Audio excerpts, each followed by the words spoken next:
Hello and welcome to this Wednesday Word of Wisdom. Before I go any further, please subscribe to this channel. You can also get this as a podcast if you would rather listen, or you can also find it on my blog if you'd rather read through this content. You can also follow me on Facebook or Instagram or Twitter. All of the links that you need are right here.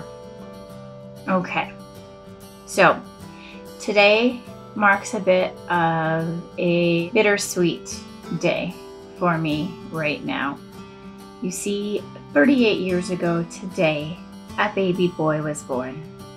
And who knew what impact that little boy would have on the world, on his world.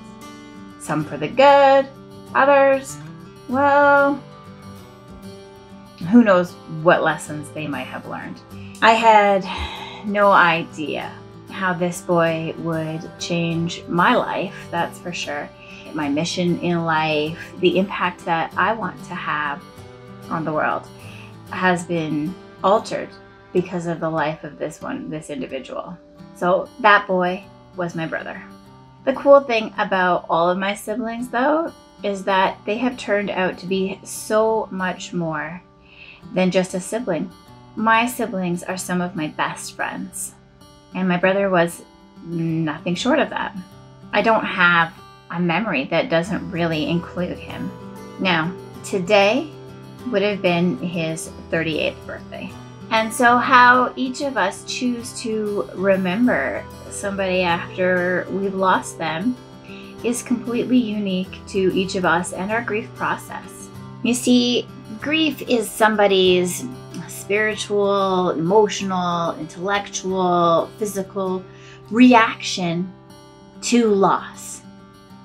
We talk about this in depth in the equine facilitated trauma and grief program. A person's experience of grief can be long or short. It can be mild or super disruptive. It can be mental, it can be physical, depending on both of the obvious and the more subtle influences that we have in our life. Some people experience panic or sadness or despair or depression. Some people experience, say, things like anger or nostalgia when they've lost something. And you know what? Loss is loss. Whether you moved away and you had to let go of some friends, or your favorite piece of clothing wore out and you finally had to toss it, or a pet died, or you got fired and you lost your job, or somebody died, right? Loss is loss is loss. But your experience of grief is going to be very unique to you.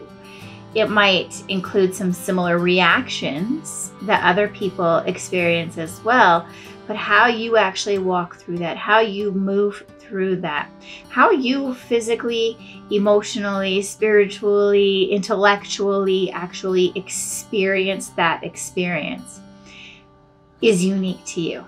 And depending on the loss, it can really change who we are. It can change what we do. Like I said, when it came to the loss of my brother, it shifted some really big things inside of me.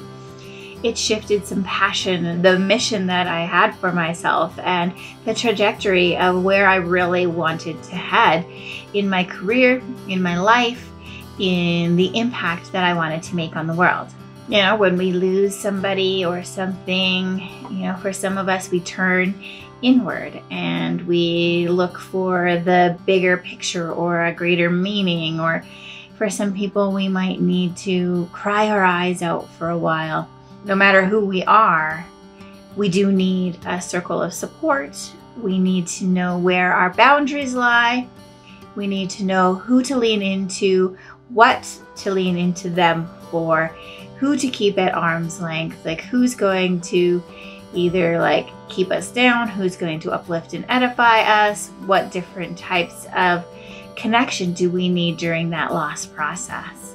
But most especially when that loss is a person in our life, we have to be able to spend some time to redefine what our life is going to look like, because we hadn't anticipated that. We hadn't anticipated not having them in our world, and now that's the case. And so what our world is going to look like now is much different than how it looked prior to that loss, especially if it was sudden or tragic. You know, and what we focus on, we feel. So we need to decide where we want to be putting our focus in regards to that person or that loss. And we need to decide how we want to be celebrating that loss. And so a part of me making this video here today is to celebrate a life, and a life that had a huge impact on me. A life that had a huge impact on the world around him. J.R.R. Tolkien said, "I will not say, do not weep, for not all tears are an evil." In grief, our ability to cry it out, feel the pain, really does help us in that healing process. I know just a couple of days ago, I was really feeling the weight of this loss in my life, and it brought up so much emotion that was starting to seep into other areas of my world and causing me to want to overreact to some of these other little things that were happening in my world. And once I had a good solid cry, all of a sudden I felt okay again. And really, that's the base of it, right? And we need to just decide, I'm going to choose to celebrate. I'm going to choose to look at a life lived. I'm going to cry when I need to. And I'm going to choose where I want to keep my focus. It does get easier. Some things cannot be fixed. They just must be carried. Grieving doesn't make you imperfect. It makes you human. And little by little, we let go of loss, but never of the love that we shared. In my life, really the purpose or the art of really living life well is not controlling what happens to us, but using what happens to us. I have worked really hard to try and see each of the circumstances that I've had to walk through in my life as a stepping stone towards something bigger, something greater, that's taking me down that road of life, of destiny. And so I can honestly say right now that in my life, I don't have regrets. I have moments that have taught me, moments that have grown me, moments that have brought me to this place here today, speaking to you. And one of those moments was the loss of my brother, who I celebrate here today with you. Lao Tzu said, "Life is a series of natural and spontaneous changes. Don't resist them. That only creates sorrow. Let reality be reality. Let things flow naturally forward in whatever way they like. Say not in grief, he is no more, but in thankfulness that he was." Thanks for joining me today. Have a wonderful Wednesday. And join me today in a toast to lives lived. Let's celebrate together today. Cheers. Get your daily dose of motivation on the Motivational Moments with Michelle podcast.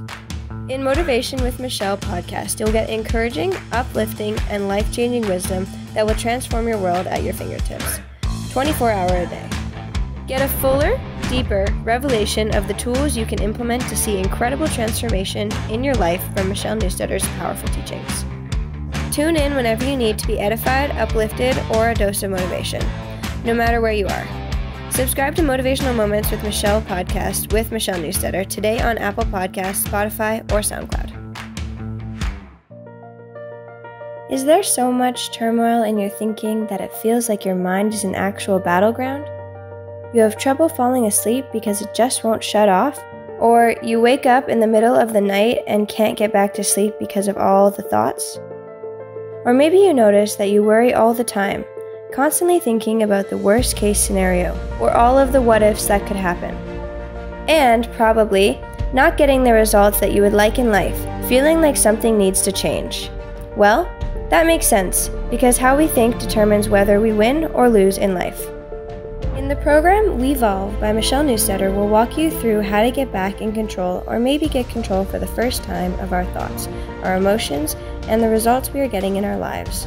If you want tomorrow to be different than today, you are going to have to do something today to make tomorrow different. Otherwise, you don't have a new tomorrow, you simply have a longer today. Don't miss out. Go to extremeexcellence.ca and click Wevolve to get into this revolutionary program. Plus, for a limited time, if you complete this program and give your testimonial, Michelle will even refund you 50% of your enrollment fee. What do you have to lose? Space is limited. Secure your spot today.